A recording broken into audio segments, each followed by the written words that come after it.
here doing When Cell Towers Become Too Smart for Their Own Good, so please welcome to the ToorCon stage.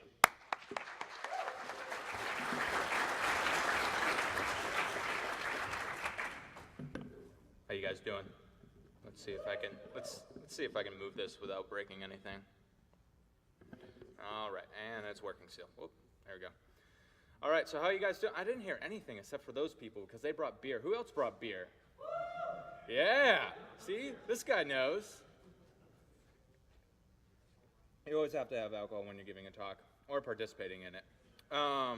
More so on the participating. So, one quick note, it's an attack on intelligent base stations.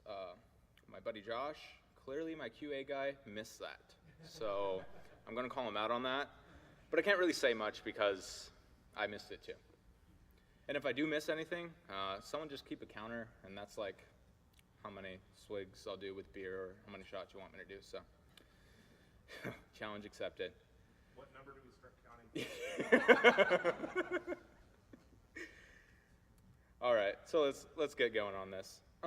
This is the agenda for all you OCD people. Mostly the important parts that you got to see in this is the drinking and the talking.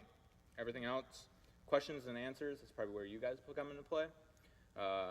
If you have a question, you can ask it at any time. That's fine. I might have to say, hey, I'm going to answer that question at the end because we cover it towards the end of the slides or towards the end of the talk. So if I say that, don't take it as me being rude to you. It's just me saying, I'm going to cover it in a second. You're thinking way ahead of everyone. I think someone's already counting. Did that go? No? Okay.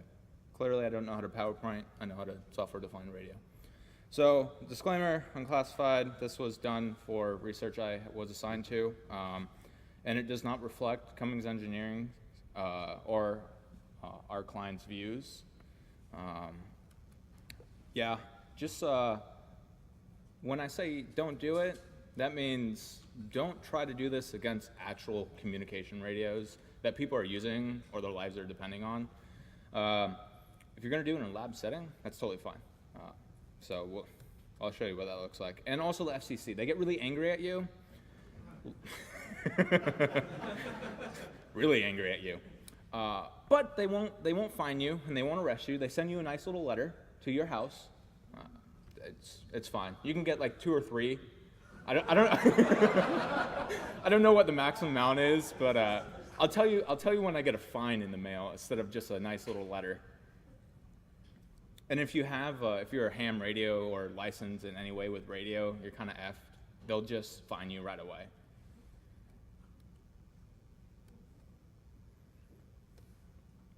So just a little bit about me. I'm really boring.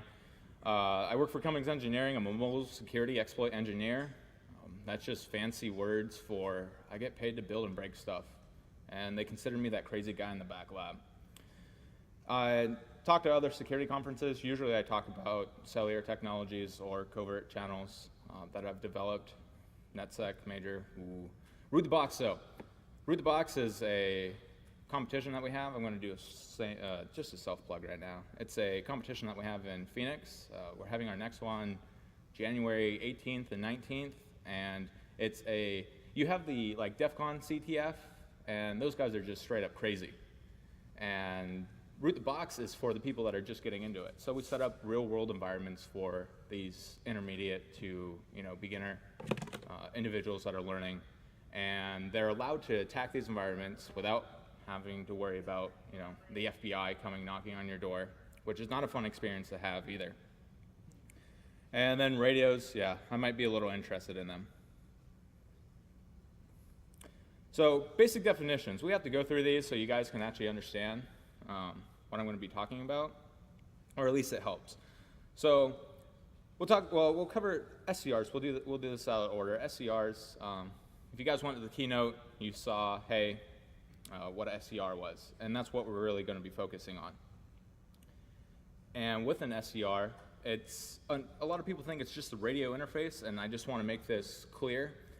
My definition of SCR, and a lot of people that work with military radios and stuff like that, or engineer them, believe the SDR is not just the software definable radio interface part, but it is also the back-end computer that has a stack on it.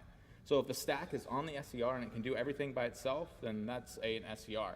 But if you have like a USRP connected to a laptop, then that laptop and the USRP are both an SDR. And that's just how I'm going to have it defined in this talk.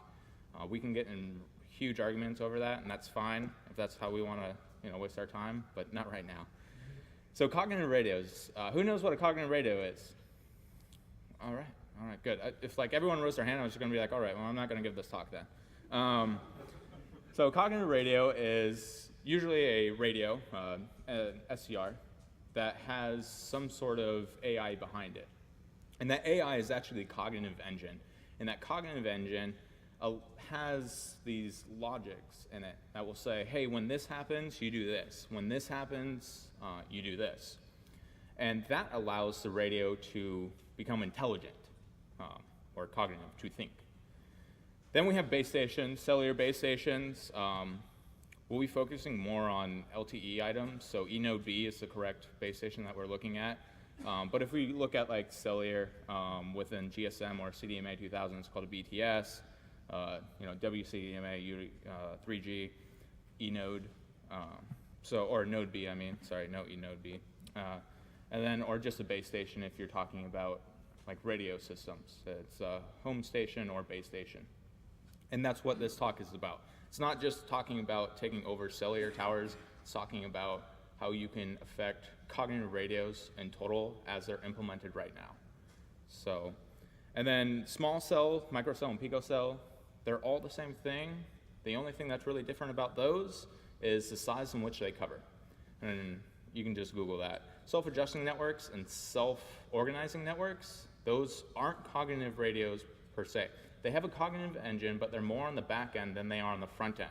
A lot of people get confused and they're like, hey, my self-organizing network or my self-adjusting network is a cognitive radio. And it's like, it's not really, it's the back end that's saying, hey, I'm going to make you work like this. And it doesn't have to do spectrum sensing at all. And then intelligent base stations. Now, intelligent base stations is this new theory that people have been coming up around 2009. Unfortunately, we don't have any real intelligent base stations sponsored or carried by carriers themselves. What that is a base station or BTS or eNode B, whatever, that has a cognitive engine in it, so it becomes an intelligent base station. Clearly, there's another mistake. Oh no, okay, yeah, I'll drink now, that's fine. And then primary users and secondary users. Primary users are the people that have paid for the spectrum. So AT&T would be a primary user on certain frequencies. The military would be a primary user on other frequencies, like MEOS for that radio system. And then we have secondary users, which are users that want to pretty much soak up the spectrum when it's not being fully utilized. And they do this by sensing to see if the primary user is there. And if it's not, then they'll broadcast on that channel. As soon as they find the primary user comes into play, they'll stop that and then continue on with a lower bandwidth or some degraded state. Just as a note, these are acronyms. I think there's 8 of them.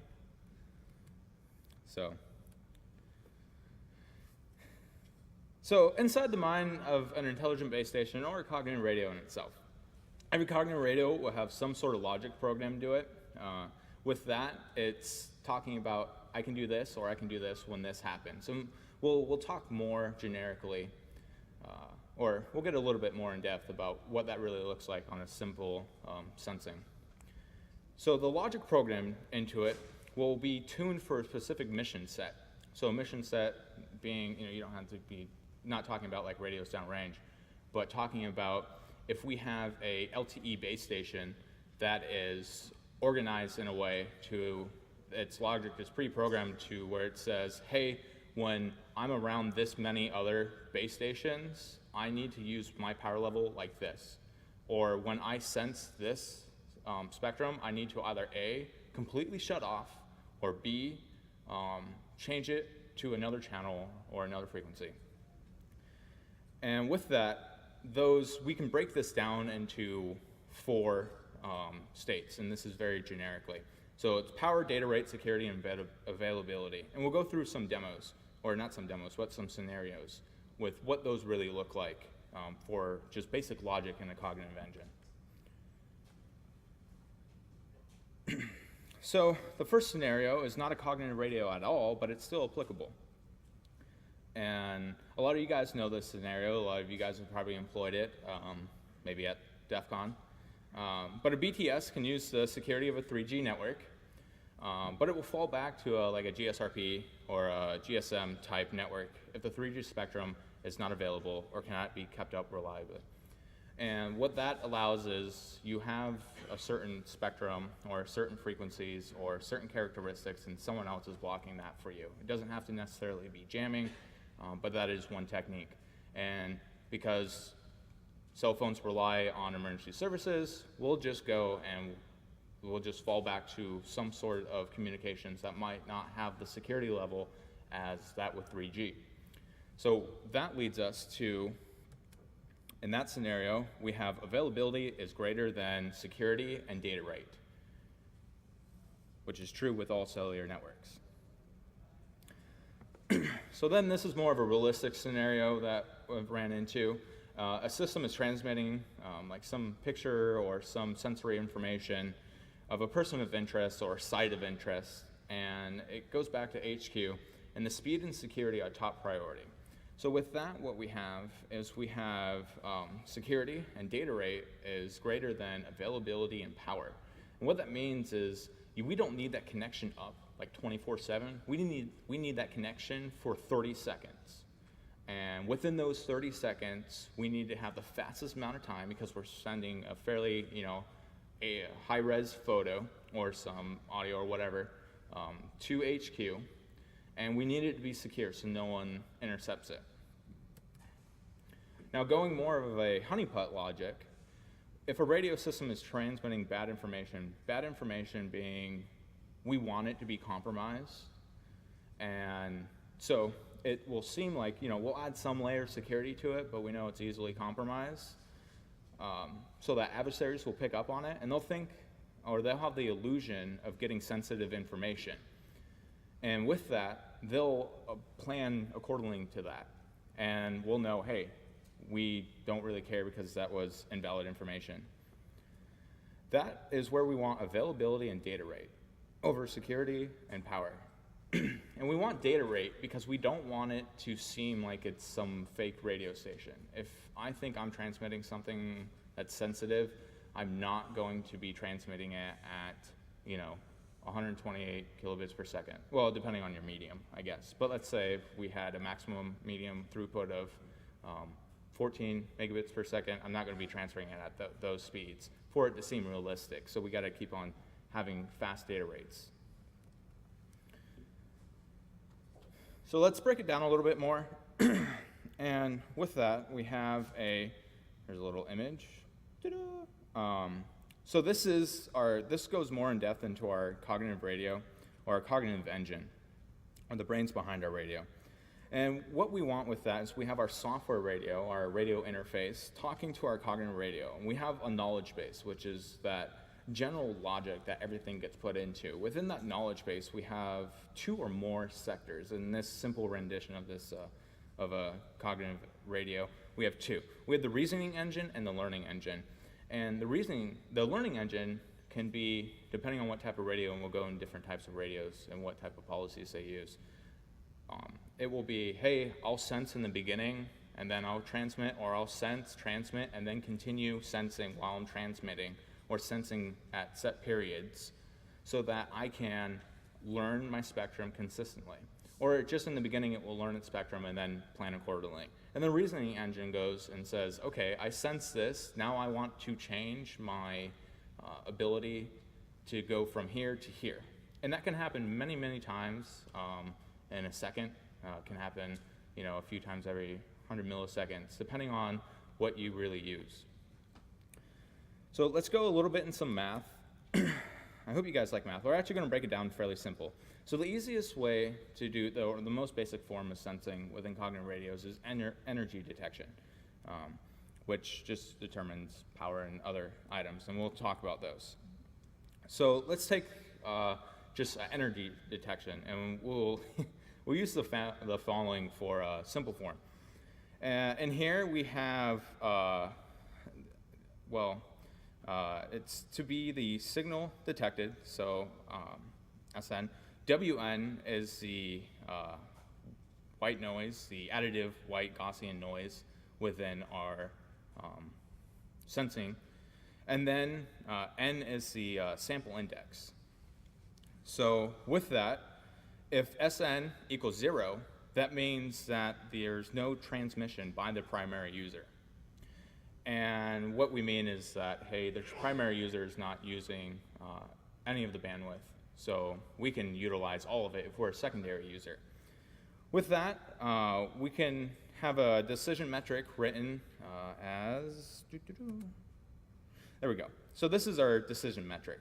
N, that capital N on top of the semi, is the sum that's observed with the vector. Then we also have the decision being made, which is what we're sensing compared to our index, and then M has to be put against a fixed threshold, which is going to be limit E, and we'll cover that in a second.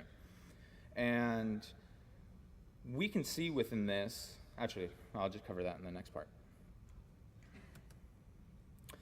So we can see that there are two hypotheses which can be made within this one simple decision metric.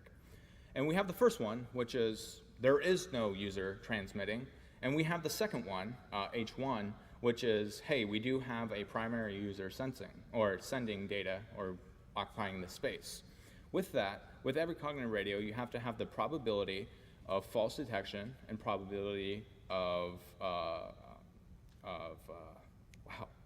probability of detection.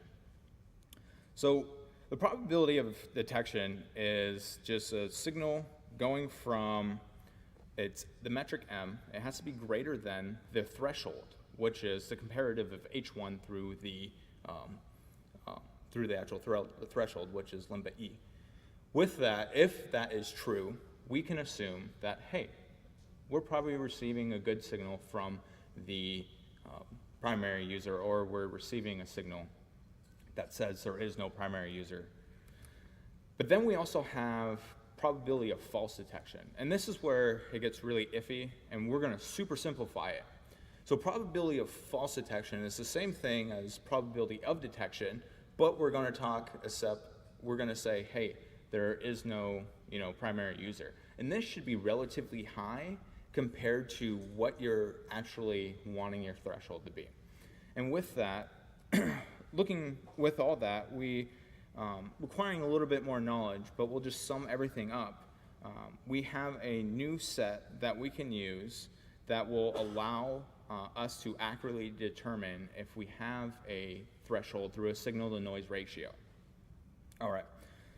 So that was covering all that stuff really quickly, really generically. I know it bored some of you guys already. But we don't have any more math, so be thankful for that. So some things why you should care. How could this affect you? Well, as we saw in the keynote, people believe that software-defined radios, and I believe this as well, will become the primary medium or the primary radio source that we'll use. With that, I do believe cognitive radios will become more in the military space. Military uses it for a lot more than what our commercial space uses it for right now. If you think about like TVs and stuff like that, that's what we use the cognitive radios for mostly. And we're moving away from that and using it for our regular data transmission. And these problems, are they widespread? These problems that we're going to be covering, they are widespread. And cognitive radio will become more widespread over the next few years. And then what can we do to fix it? And I'll cover that towards the end of the talk. So we know some basics about cognitive radios. We went through the boring and dry stuff. Now we're actually going to talk about attacking them. And attacking a cognitive radio is like attacking a human. It's like a social engineering attack, and the fact that we have a set of logic, within our minds, and we perceive things based on a lot of different items, our beliefs, our surroundings, and cognitive radios are just like that. And with that, we'll cover 4 different types of attacks, 3 actually dealing with the cognitive radio logics and the type of radios they are, and then 1 dealing more on the hardware side, which is something that has become of high importance to both the commercial and military spaces in the past 2 or 3 years. The military's been worrying about that stuff since the beginning of time, but the commercial space is now worrying about it as well. So with these attack types, we have a sensory manipulation attack. They're policy-based radios. Policy-based radios will be those radios that learn in the beginning, and then they will sense everything and go and set a policy. They'll be like, okay, from what I'm sensing, I have a policy that tells me to do this. My logic tells me to do A because I sense A. My logic tells me to do B because I sense this sort of waveform. We have belief manipulation attacks, which are learning radios. And these will mostly affect learning radios. And these will happen, or what happens with these is these radios learn all the time. So they'll learn in the beginning, and then they will continue operating, stop for a second, or they will continue operating while sensing, and then readjust depending on that, pretty much on the fly. And this is what a lot of cognitive radios are moving towards, where instead of just a static detection and then they're learning all the time. And this is where everything gets a lot more complex, but we're not going to go into the finer details of those. And then propagating behavior attacks, think about that like an RF worm.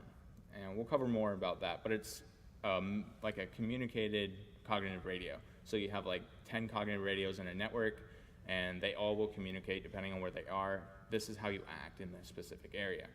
And then chip manipulation attacks, that goes more of the chips hardware that are on there, manipulating how the FPGA works, and well, it goes really down into the silicon level. We'll talk about that briefly. So a basic test setup. How do we do this testing? And I can't release any of this code or my exact test setup because it's still proprietary information under work, and we still use it in some R&D that we're doing with this. But the basic test setup that you need generically is you need a laptop. This is a I wish I could say I own this laptop, but I don't. But maybe one day I'll be that hipster enough to own that laptop. We need a software-defined radio to use as our attacking base station. And a lot of people use the USRP. That's great. There's a lot of information about it. There are better software-defined radios. Better usually means more expensive. And it's not like, 2 or 3 times as much. It's usually like 4 or 5. So if you want just a basic starting point, a lot of people do work with USRPs, like N210 series. Then we need some type of LTE base station or some type of base station in total. This base station that's pictured actually is not an LTE base station, but it's one that is being upgraded. So in the next year, supposedly, it's supposed to be covering LTE. And it's supposed to be they have in their labs, they say, that they're having a cognitive approach with their LTE next. So soon our cell phones will be cognitive, and so will these base stations. The only bad part about this talk is AT&T, I finally was able to speak with one of their engineers on the inside, and I was just like, okay, so cognitive base stations, like you guys have been talking about this, been playing around in your labs. When do you guys see this actually being implemented?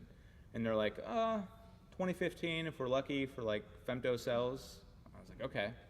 And they're like, if we want it on the macro cell side, it's going to be about 2025. I'm like, oh, so my talk's not going to be relevant for another 13 years. Good.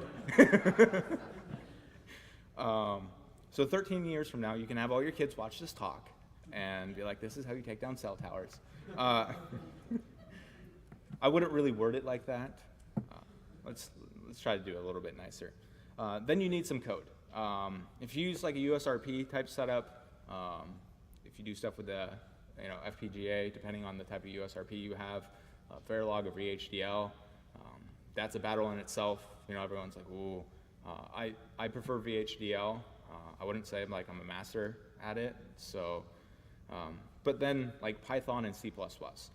And to show how easy this is, I don't really program in Python or C++. I dabble in those, and I make my coworkers really angry with my Python and C++ code. I prefer C. Of course, that's a whole nother argument in itself. But with that, some of these demos can be fairly elementary.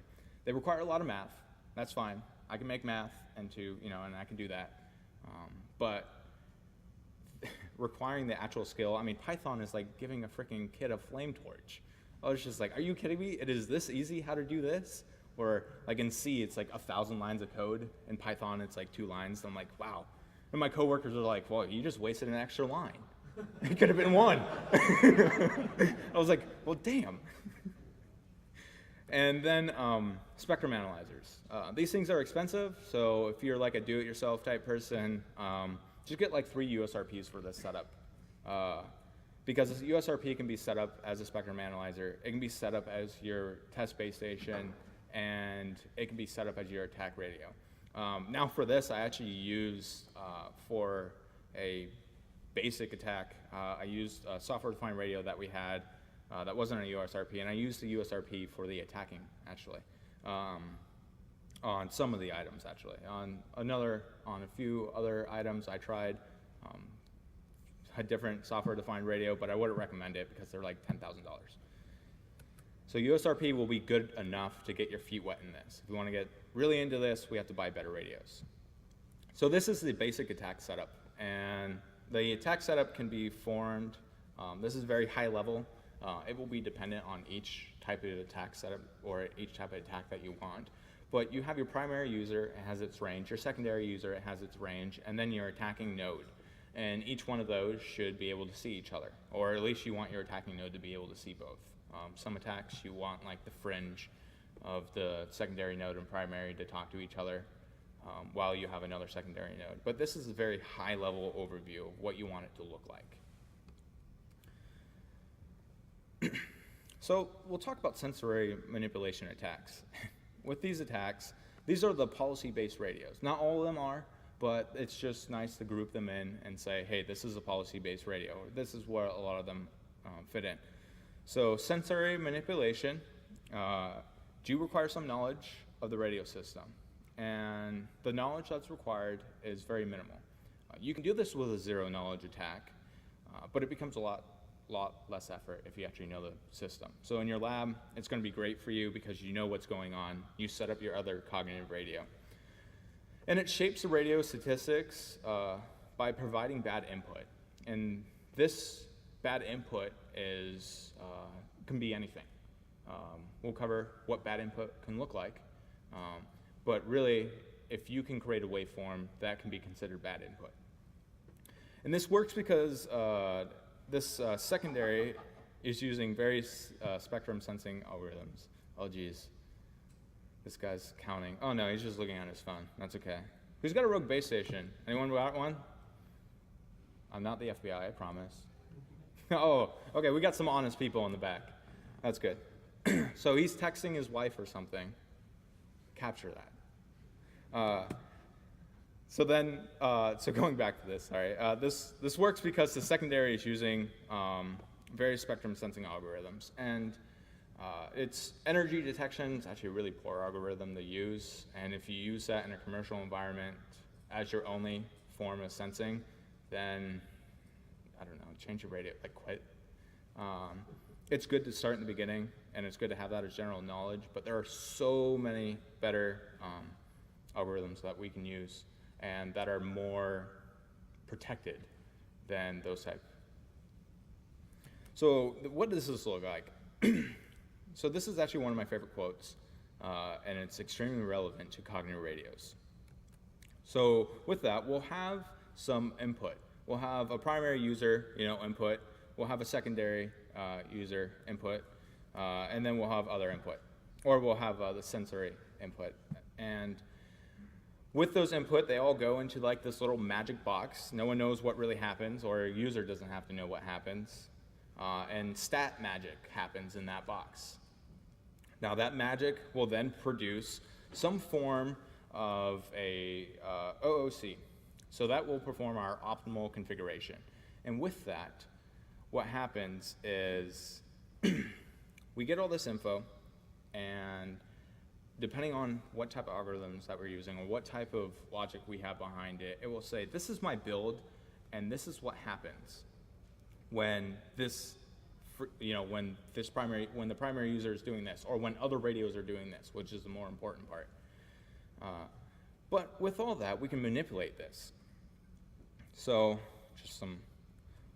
we just start manipulating one at a time, or we can just manipulate one. And it doesn't affect the stat magics. All the stat magic inside it are the same. It just, hey, this is my input, this is what happens now. And it will affect your OOC. We'll take a look at what that actually looks like.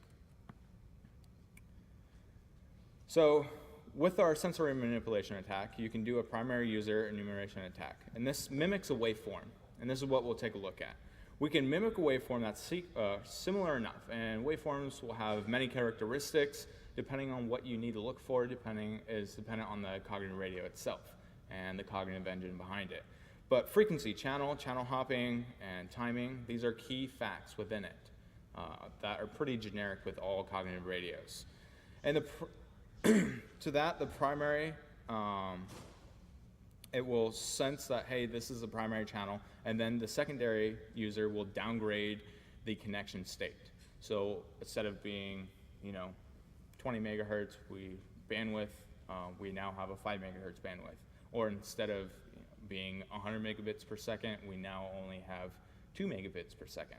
Still a good connection, but not your 100 megabits per second, so you can't Tor it on your phones as fast. One can basically just jam another unit with a PUE by just doing random hopping. And there's a lot of videos on that on YouTube. A lot of universities try that, like Virginia Tech, when you first start into their cognitive radio focus, they'll have you build like a cognitive radio setup, and you'll jam it by just randomly hopping channels. So there's basic steps. We need to sense, we need to clone or copy, and then we need to transmit, and we profit from this. So in a lab environment, you actually don't even have to use any real radios for this. GNU Radio for this one is extremely helpful. If you have MATLAB, that also works. They have items that you can plug in where you don't have to have any radio interfaces. So we did this with actual no transmissions going through. So we made a waveform. That's great. And this waveform is just randomly generated.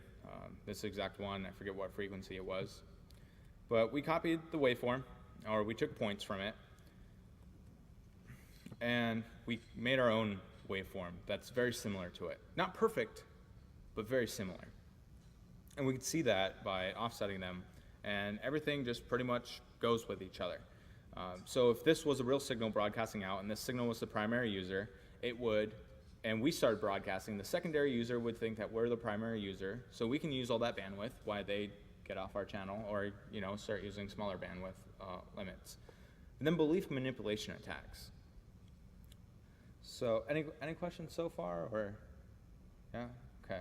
Either I lost all you guys, or I'm making total sense. Would this work against cyclostationary?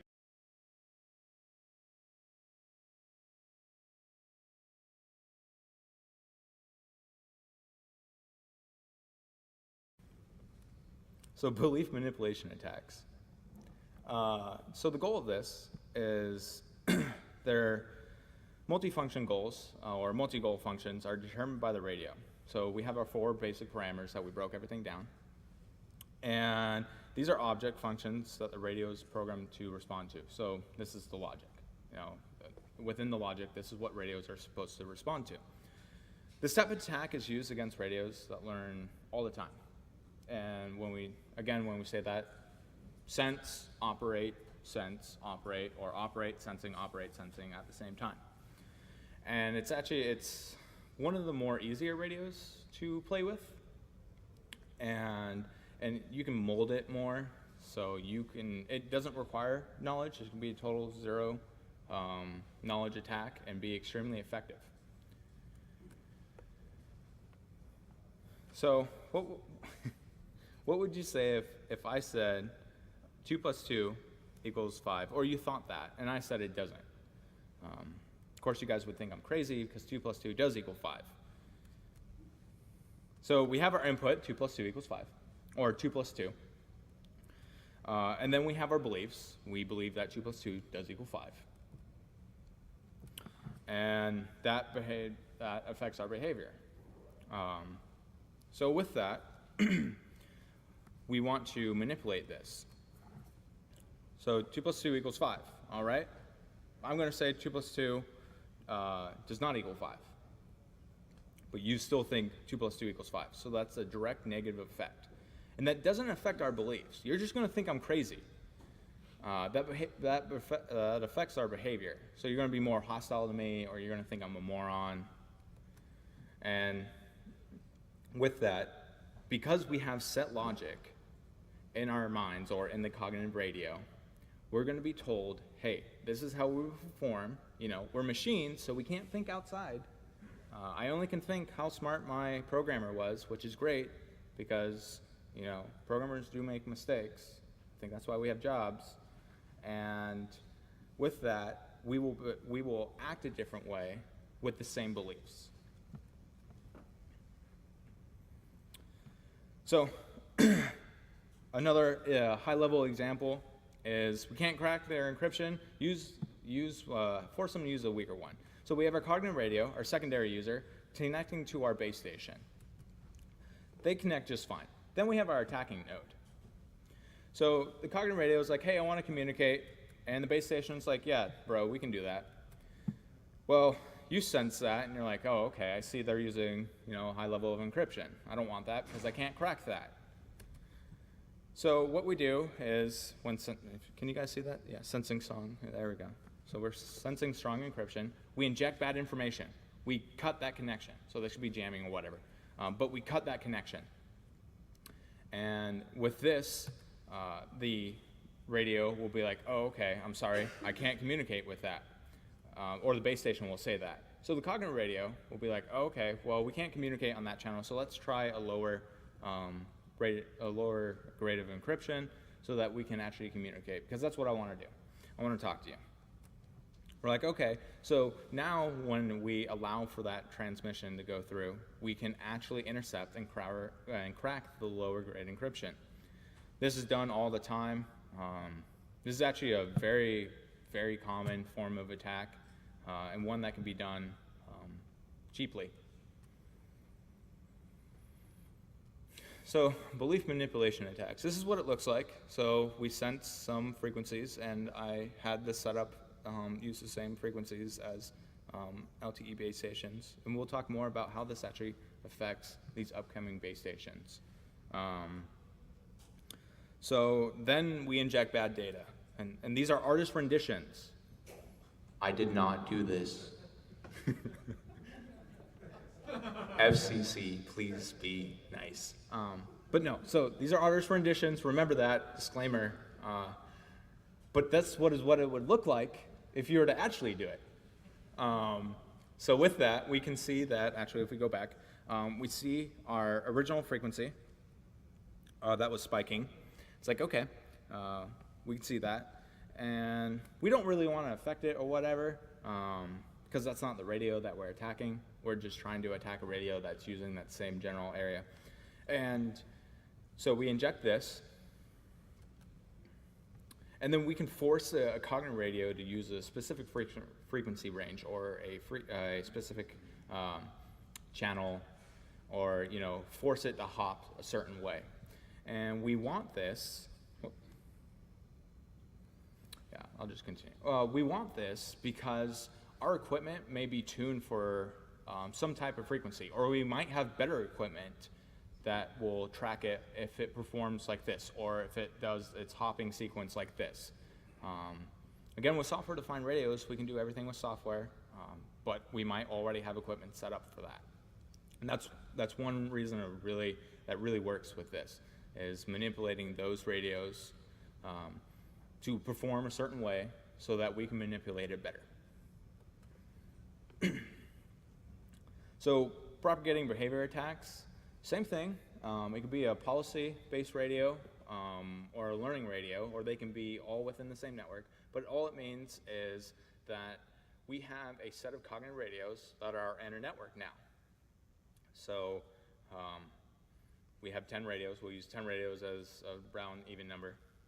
And they will all communicate. But these radios are mobile. So what happens is these radios communicate the data saying, hey, when I'm in this area, this is how you should behave, because this is the surrounding spectrum. And it can continue to learn, and that's fine and dandy, but we want it to spread out. So it'll actually spread through the network. So by affecting one radio, only one radio, we have now affected 10 nodes. Not as a cost effect, or it's extremely cost effective for us because we only have to have one attacking node, and we affected 10 radios in their network. Also, if they add new radios, in this type of setup, those radios will actually go out and be like, hey, how does it look? And if they replace a radio, because they're like, well, that's odd, it shouldn't be acting like this, in this behavior. So they replace it, it will still act like that. So they replace it again, and it will continue. And let's say they replace it with a radio that wasn't already part of the network. The radio, by default, to save time, will be like, hey, I'm going to default not to me sensing, but I'm going to default to what the other guy said, because they've been here for a hell lot longer than I have. So it will go grab it and affect that radio. And it gets really frustrating for the user, but it's really hilarious for us, because it's just like, yeah, keep on replacing your radios, bro. I don't really care, because I attacked you 2 weeks ago, and it's still doing that.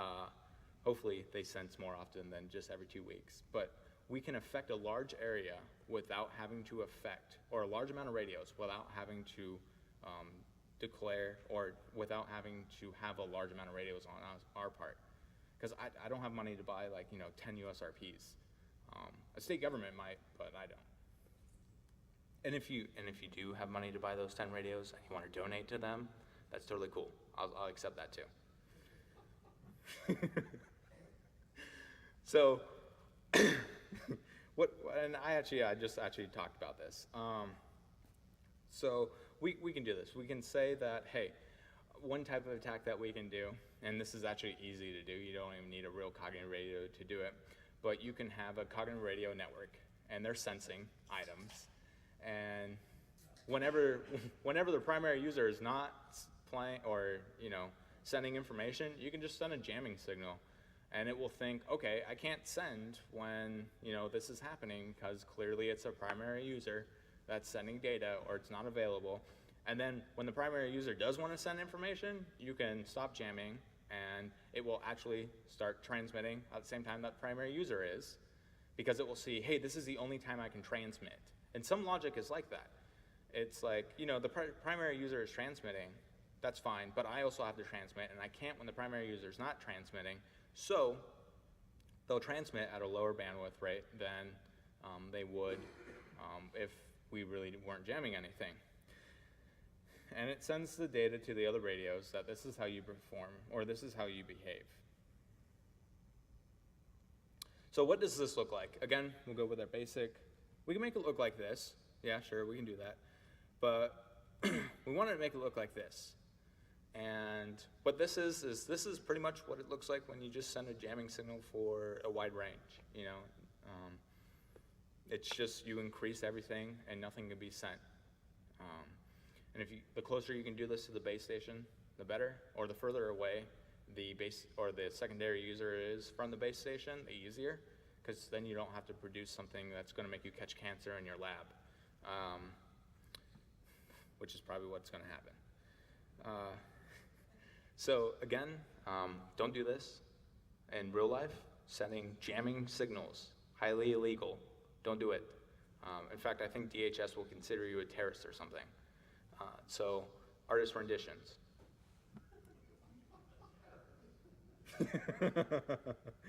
Or perform it on a military base, because they don't care what the FCC has to say. They have guns, FCC doesn't.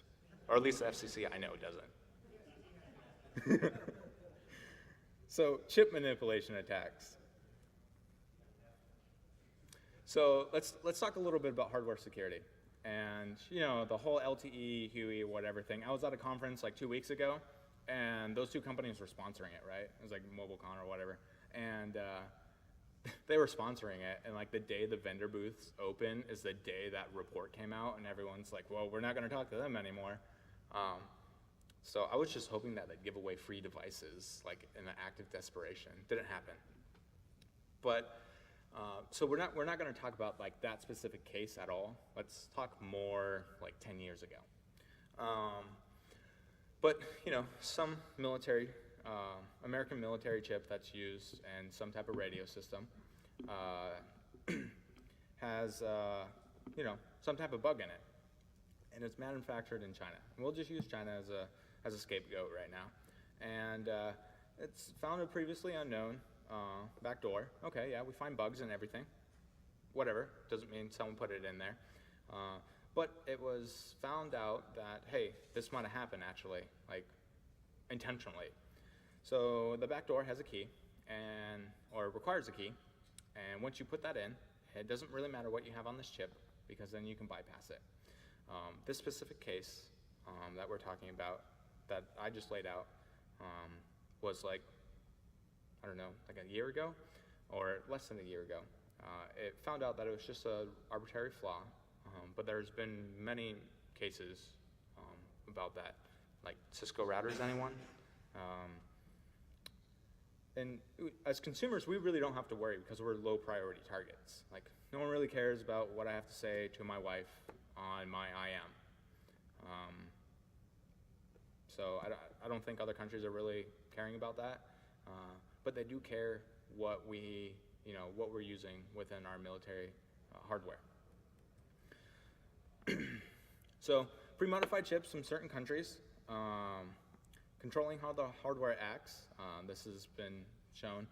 Usually requires physical access. So pre-modified chips, rogue agent. We'll just use that term. Inside some whatever. So physical access is required sometimes. And what you can then do is, hey, they have a lock. Well, this is more to affect the commercial world, because like Type 1 military products, they're pretty secure, but they have a lock, or some type of locking mechanism, right? So you can't open it, or if you do, it kills like all the electronics. And there's ways to get past that too. But you can get physical access, and you can modify those chips inside, assuming it's not dipped in epoxy or anything. So you can modify those and then reprogram what that radio does without anyone knowing. And your person that you have on the inside could be part of the training courses, or part of the, more likely part of the repair and installation that you have wherever you're at, in your IT center or at your base. And this can go into, we're breaking the system that controls the SDR. This is another type of attack. Instead of having to worry about the SDR or the chip or manipulating that, we're now going to break the laptop, right? Like, I'm using this i4 G4 or this iBook G4 because Apple doesn't have viruses, right? And it can't get viruses. It's a Mac product, and also wastes my gas when I use Google Maps, or when I use Apple Maps. But they break into the actual system, and they can manipulate the radio. They can add a new firmware on top of it, or they can change how some things act. And that's actually one of the easier ways to do it, is if it's two separate systems, or it has a back-end system, you can break into that back-end system instead of having to try to get physical hardware or physical access into it. Now, if you have a remote attack that you can do on a FPGA, software-defined radio, well, first, let me know, because that'd be totally awesome. We can start playing around. But that's what these type of levels of attacks are going for, and that's actually some of the things that they're looking for within some of these FPGAs. FPGAs are extremely complex. I will never acquire the intelligence required to make, or that is needed to make a FPGA chip, like an actual. I will never be a chip designer. I've realized in my life I will never be that smart. So with that, well, and FPGAs make it great because we can change it in software. So if I can do it in software, I can do it on hardware. Now with the FPGA essentially. But we can eliminate the need for all these other physical security, or we, the attacker, eliminate the need to bypass all these physical security mechanisms. And now we can attack the radio because we know some flaw of how something reacts when it receives this type of data. And this can definitely be one of the hardest of spots. I can't spot it. If I were to look at a chip, I can see, like, okay, I can compare two chips. Anyone can do that. Or I can see, hey, this is how it should work, and I know, this chip works like this, and it should look like this, but it's kind of designed like this. But then when we get into, like, gates, millions upon millions and millions and millions of those, I'm probably going to miss one. Or I'm actually just not going to detect it at all. So that's why they have other people do that part. But this is what a chip looks like. I don't know if you can actually see it on your screen. Yeah, a little bit. This chip right here doesn't have a flaw in it, or it doesn't have an exploit in it. It actually has a flaw, but if you zoom out, you'll see the flaw. It's not within the chip itself. It's within the hardware design. But there are thousands of little tiny traces that go within inside a chip. And it's just, this picture was just to show how complex. This is just a simple X-ray that you can take of a chip. If you want to try something like this, you can actually go to the vet. They seem more loose on what they'll let you use their X-ray systems for. But so don't go break your dog's leg so you can go do this, please. That's not what I'm recommending. But become friends with him and he'll let you do this, or become friends with his daughter and he'll let you do this. And so this just shows you how complex these chips are. And imagine finding, how you find flaws in it is a different cut. You don't look at it with an X-ray, but cutting, this skimming off layers to look at each layer is very difficult. And to actually find something that we can use or find a bug in this can be one of the hardest ways, or one of the best ways to attack systems is through the hardware. Now, how can we fix this? Ooh, I got a few minutes. I better quicken this up. So some of my thoughts on fixing this is sensing algorithms. We can make better ones. I've done some work on making better ones so far. Logic algorithms, we have to make better ones. Obviously, the answer to everything is just better. So hardware validation, we have to do it better. And security people like you and I, we don't have to, well, it's always good to have us become better, but we're the people that are going to have to fix this problem. We're going to have to learn math, and we're going to have to do something about this. So how does this affect base stations, right? This is what everything comes up into, and this is what everything leads to. One slide for this entire talk about base stations. Base stations are just cognitive radios, or cognitive radio engines with defined program logic, like we said, that are inside some femto cell. There are no true cell phones that connect to a cognitive, LTE base station right now. When you want to do the simulation, you do a simulated LTE base station that acts a certain way, and you do a simulated backend, and you get the LTE stacks through commercial carriers, not like AT&T, but they're like Radisys and stuff like that. They'll provide you with the LTE stacks. They do cost money, but this is how you simulate things. So you have two software-defined radios, one technically being the cell phone and one being the base station. And the attacks are similar, but it's just a few different things. LTE, since that's where a lot of people are going now, transmitting on that medium or with that through the wireless medium, LTE, is a little bit different. You can read about it in the 3GPP spec, clearly defined in there. And eventually, when these things become more popular, all your base stations will belong to us. And this is going to because, well, hopefully carriers are looking into these type of attacks already while they're building these, but they seem to miss a few things, you know, because they have a large production. There's many companies involved in this. And it's not just software anymore. Like I said, it's hardware. So hardware validation is one thing that we really have to look at. So in summary, quick summary, base stations that are cognitive radios can be attacked. Cognitive radios can be attacked. We can attack cognitive radios. If you guys didn't get my message, if it has a cognitive engine and it's a cognitive radio, we can attack it. And they're fairly simple, fairly cheap. A total setup, the setup of mine I think costs like $9,000, just doing all USRP-based setup, which is relatively cheap when you think about it. So drop $9,000, start attacking cognitive radios yourself. Any questions? Actually, I'll show my resources or my references so you guys can take a look at that. Also, look up anything from Virginia Tech. They have a whole cognitive radio item, and they have like 100 white papers on it. So just Google like cognitive radio department plus Virginia Tech, and you can read a lot on those. And I'll just go there. But yeah, I literally only have time for like one question. We have like 30 seconds left. Anyone? How many acronyms was that? That wasn't too bad. I didn't think that was too bad. Oh, I'm sorry. Well, that many acronyms, all right. Okay, so any generic questions? If you have a question and I can't get to it right now, we can talk offline. I'm totally cool for that. All right, again, I either blew your guys' minds or I totally lost you.